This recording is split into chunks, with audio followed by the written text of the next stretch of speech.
ఎందుకంటే తిడితే కేసులు పెడుతున్నారని నిన్న ఎవరో ఒక వినుకొండ దగ్గర ఆయన ఎవరో నాగేశ్వరరావు యాదవ్ ఆయన మీద కేసు పెట్టారు.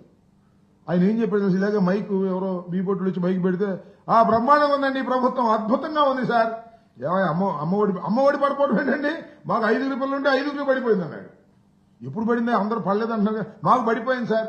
మరి ఫ్రీ బస్సు మాకు రోజు ఫ్రీ బస్సు వెళ్ళిపోతుందండి, రోజు వెళ్ళిపోతుంది ఫ్రీ బస్సులో. మా మిరపకాయలు కోసేవాళ్ళు కూడా ఫ్రీ బస్సు వెళ్ళిపోతున్నారండి, వెళ్ళిపోయి మళ్ళీ ఫ్రీ బస్సు తీసుకొస్తున్నారండి. ఏమైనా మిరపకాయలు ఇద్దరు బాగుంది, బ్రహ్మాండంగా ఉందండి, 42,000కి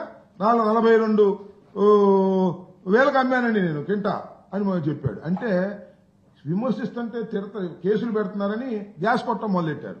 అద్భుతమైన ప్రభుత్వం ఇది, అమోఘమైన ప్రభుత్వం ఇది. చంద్రబాబు నాయుడు గారు ఇంకా 40 సంవత్సరాలు ముఖ్యమంత్రిగా ఉంటారు. ఏమైనా 40 సంవత్సరాలు ముఖ్యమంత్రిగా ఉండేదంటే ఆయనకు ఇప్పటికే 75 లేదండి. చంద్రబాబు నాయుడు గారు చాలా ఎక్కువ కాలం బతుకుతారండి.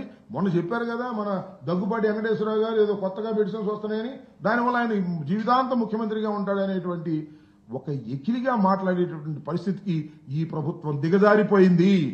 ఏ కార్యక్రమాన్ని కూడా ఈ ప్రభుత్వం చేయటంలో విఫలమైపోయిందనే విషయాన్ని ఈ సందర్భంగా నేను చెప్పదలుచుకున్నాను. రైతులు గాని, విద్యార్థులు గాని, పామరులు గాని తిట్టని వాడంటూ లేదు. తిట్టడంలో కొత్త పద్ధతుల్లో తిట్టేటటువంటి కార్యక్రమం చేస్తున్నారనే విషయాన్ని గమనించండి. తిట్టిన ప్రతివాడిని తీసుకెళ్లడం, బొక్కలేయటం, బెదిరించడం ఇలా చేస్తున్నారు. వినుకొండలో ఇదే సంఘటన జరిగింది. ఈ సంఘటనకి వ్యతిరేకంగా వైఎస్ఆర్ కాంగ్రెస్ పార్టీ న్యాయవాదులు వెళ్లారు, ఆయన బెదిరించుకు తీసుకొచ్చారని కూడా ఈ సందర్భంగా నేను చెప్పదలుచుకున్నాను.